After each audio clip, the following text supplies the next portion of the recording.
A few weeks ago, Alexandria Ocasio Cortez endorsed the entire full slate of New York Democratic Socialist candidates here in New York State. And this is the largest slate in New York DSA history. It's called the For the Many slate, and it has a variety of different candidates. Can you just talk about, one, what that endorsement means in terms of a national profile for some of your candidates and maybe helping with the organizing?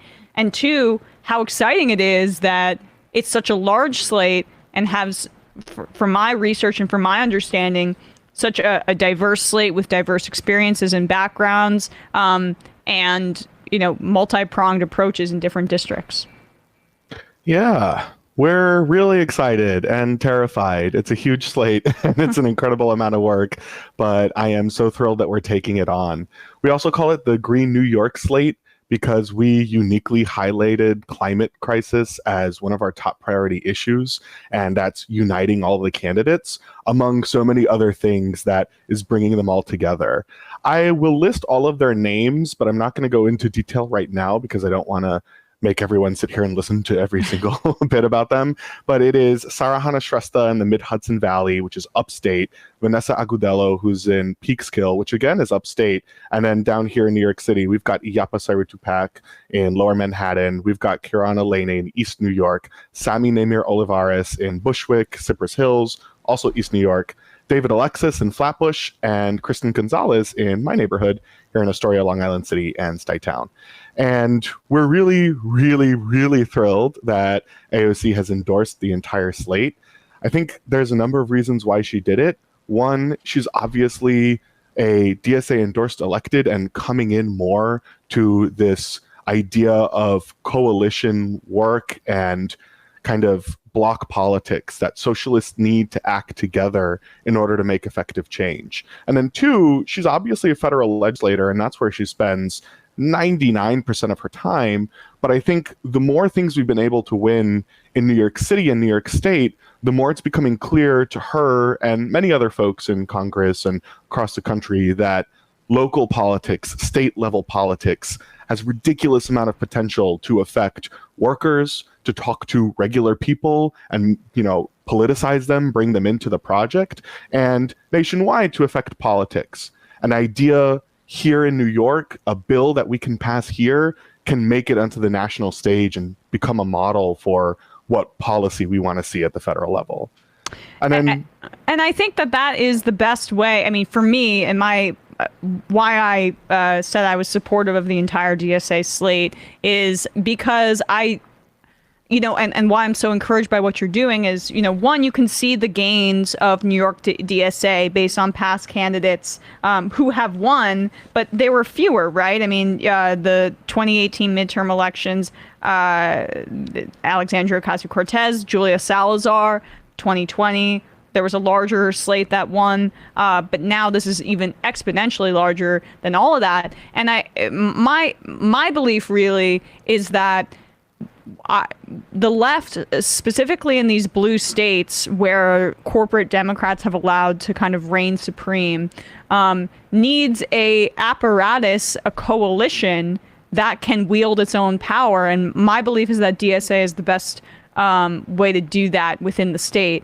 And so in terms of the numbers, was that part of your strategy of trying to broaden the coalition? We're calling into the phones here, so hopefully we can get Sumathy on now. But was that part of your strategy to kind of shoot as many darts as possible in order to create an apparatus that can flex its muscle in the levers of power in New York State? Yes and no. Every single endorsement that we make is a very meticulous and deliberative process. And especially when you have a really large chapter like New York City, there's a lot of good-natured and healthy political fighting over these endorsements. And we made certain decisions in New York City based on a number of different factors, including where we thought geographically we could win, what seats were important for us to win, what type of neighborhoods, what type of demographic voters we wanted to speak to, and also, as you may have heard about all this redistricting stuff, how we felt regarding redistricting, how that would affect our races. And two of the members of our slate are not in New York City. So those weren't New York City chapter decisions alone. One of them, Sarhana Shrestha, she's in the Mid-Hudson Valley. The other, Vanessa Agudelo, she's in the Lower Hudson Valley. And those were two separate DSA chapters that made the decision to endorse them. And here in New York City, we have them on our slate, messaging-wise, comms-wise, and we have a tool called the Multi-Candidate Committee, or MCC. That's the For the Many committee that you might hear about often. Right. And we elected to include those two candidates in the MCC and give them additional coordinating and comm support, all this sort of high-level support that we can provide, because we are increasingly recognizing, despite our power in New York City alone cannot win us the things that we're aiming for here in New York. And so we're reaching out to Mid-Hudson Valley, Lower Hudson Valley, and in 2 years, maybe other places across the state to widen our impact, broaden our reach, make it clear that this progressive left, this socialist left movement is a threat to every politician across the state, no matter what kind of district they're in, and it's something that can unite the working class across demographics, across district boundaries, and that is going to continue to make victories, make gains. I'm going to bring in Sumathy Kumar here, who is on the phones. We were able to bring her in without any video. Sumathy, thanks so much for joining us. Yeah, thanks so much for having me. Sorry about my internet. It's all good. It's all good. I was talking with Stylianos a bit about the strategy behind the broad DSA slate, but I do think that is notable too. That it is not just your focus is not just in New York City. The fact that it creeps up into the Hudson Valley and other areas of New York. I mean, can I ask what strategic decisions went into those specific areas outside of the city limits? Yeah, I mean, when you look at what we can win in New York City and in New York State, a lot of power happens at the state level. So if we want to win universal health care, a Green New Deal, good cause eviction, universal rent control, all of these things are decided at the state level in New York State. So for years now, New York City DSA and our chapters across the state in the Mid-Hudson Valley and the Lower Hudson Valley and Buffalo and Syracuse have been really, our eyes have been on state power so that we can really win material gains for the working class. And so this is just an extension of that project. We're going to try and win races outside of New York City so that we can win policy on a state level that can actually deliver for folks across the state. And that's really the reason why we're doing it. Sumathy, you're a Housing Justice for All campaign organizer and an advocate for housing. How central was that to the candidates that you chose to back in DSA? Because I frankly think, at least on a national level, it's largely just completely absent from the conversation, but it could not be more necessary, particularly in New York.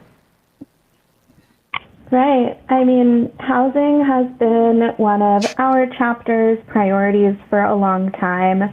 And obviously, it's a priority for the working class, where the rent is extremely too high, and our homelessness crisis keeps skyrocketing, and people desperately want a change in our housing system.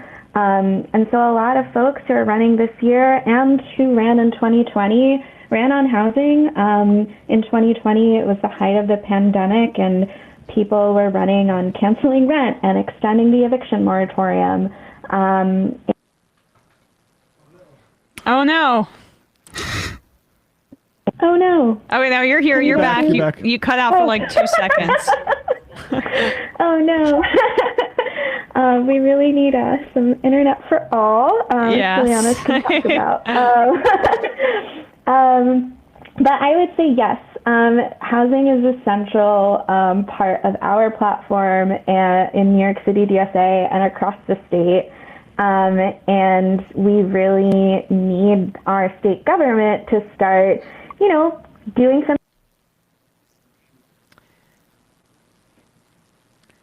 Okay, Sumathy, you might have cut out again, but it seemed you might have been wrapping up a little bit. I wanted to talk a bit about and I touched on this earlier, but why I think, and maybe either of you can answer this, or maybe Stylianos you can while Sumathy's figuring out her internet. But there is real power in candidates running within infrastructure, right? That can pay dividends for years and years to come. The number one example of this, in my opinion, on a federal level is, even though it's not socialist politics in terms of what we favor, someone like Stacey Abrams, who ran but was unsuccessful, but the infrastructure from her run set up Democratic wins later on. On the state level, we can be a bit more radical, obviously, but that's why it's important, too, that Alexandria Ocasio Cortez's campaign and that success is not a flash in the pan individual success, is a part of a larger DSA infrastructure, Democratic Socialist infrastructure within the state. Was that a part of your calculus, too, is making sure that there's solidarity among candidates, so there's power in numbers? Perhaps I'm reframing kind of a question from earlier, but I think that's really what sticks out to me when I was reading about this slate. There's something that we have that not a lot of folks know about, and I'm super happy to tell everyone about today. It's called the Socialists in Office Committee, and that is a committee made up of all of our current elected, so Zohran, Marcella, Emily, Farah, Julia, and Jabari, and numerous different organizers across New York City. So that's me, Sumathy, lots of other folks whose names you don't know. And the purpose of this committee, we meet once a week for about an hour and a half, and we've got a couple different group chats where we coordinate in between those meetings. We essentially coordinate all the activities of all the current electeds. And I'm mentioning this in response to your question because we recognized a really long time ago, we can't afford to just work really hard, get somebody elected, they have good politics, and then leave them alone, right? The incredible amount of pressure across the United States, but especially here in New York and Albany, to force someone even slightly to the left of center to conform to right-wing capitalist politics would crush even the best possible candidate. And so when you see someone like Julia Salazar or Zohran Mamdani, and you're like, wow, they're doing a really great job, they seem to be having really good politics, Marcella, Emily, Farah, Jabari, it is in part because they're really good candidates and they've become good elected officials, but it's also because when there is a climate issue, they can reach out to me and the entire eco-socialist working group, everyone on climate in New York City DSA is behind them. When there's a housing issue, that good cause eviction campaign, that was entirely coordinated, run, and operated by our housing comrades. When there are healthcare issues, there are hundreds of people doing all of that canvassing work, coordinating work, and then the policy and research work. So when you're looking at our slate right now, all of the candidates that you are thinking about and hopefully electing, Kristen Gonzalez is not running just to put Kristen Gonzalez in the state Senate. You're also going to be putting my work, Sumathy's work, the work of hundreds of DSA members behind these candidates to keep them accountable, to make sure that they do what they say they're going to do, and to support them so that when leadership in Albany, Carl Hastie, Andrea Stewart-Cousins, and Kathy Hochul, when they come down and they say, you have to conform or else there's going to be consequences, they get to turn back and say, look at these thousands of DSA members. They got me. I'm going to do what's right. I'm going to do what I was elected to do because I know there is a movement that is going to ensure I have the tools, the power to achieve that, and that you, Kathy Hochul, Carl Hastie, Andrea Stewart-Cousins, you can't do a thing about that.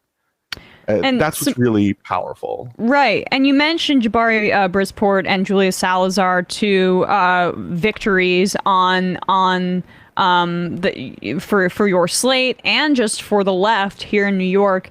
Sumathy, if you're there, what has been your reaction internally in DSA to their how they've been up against immense opposition in Albany, but how they've brought DSA's slate and their ideas to the halls of power now that they've been elected? Yeah. It's definitely hard. And there's a lot of pressure from the leadership in the legislature to do exactly what Stylianos was just saying, to conform, to go with the party line. But our electeds haven't done that. And a really good example that I'm thinking about now is last year when Governor Cuomo was accused of a whole array of scandals for his impeachment. And there was, after when all of the investigations were happening, there were documents that came out that said, we can't talk, Melissa DeRosa and all of the Cuomo operatives were trying to buy off elected officials and trying to get them to conform and not raise a big deal about what was going on. And they said in their notes, we can't talk to Zoran because he's DSA. He can't be. Wow. It looks like we still might have that interrupting issue, but I think we kind of got Sumathy's point there. Sorry, guys. No, It's okay. Stylianos, why don't you finish up? This will be our final question. I'll let you guys go, but some of what Sumathy was saying there. Yeah, like Sumathy was saying in the notes, you saw a text message from Cuomo's second in command. We have no play with Zoran. And I think that's indicative of the work that we're doing. They know, the people in power know that this is a new block of people going to Albany that they have absolutely no influence over. That the real people that are calling the shots behind what Jabari or Zoran or Marcella or Emily or Julia or Farah are doing are the working class that got them elected. And that's terrifying to Albany. You see what just happened these past few months. We almost passed the Build Public Renewables Act here in New York State. It is unprecedented legislation. It's gigantic, and there was an unprecedented movement to get it passed. I think everybody in Albany is, I don't know what I'm allowed to say on this show, pooping their pants right now.